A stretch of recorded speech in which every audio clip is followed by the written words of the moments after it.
Bagong gupit yan. Bagong gupit, tanggal. Na-stress sa sakyan. Oo nga, ang kinis na ngayon, oh. Sabi ko sa barbero kahapon, Pagandahin niya. kasing pagupit.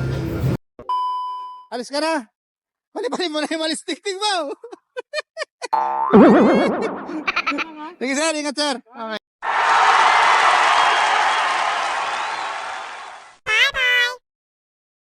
So mga bossing, update ko lang kayo sa ating Nissan Livina. Ito po ay binili ni Sir Bossing from Altaquera, Cavite.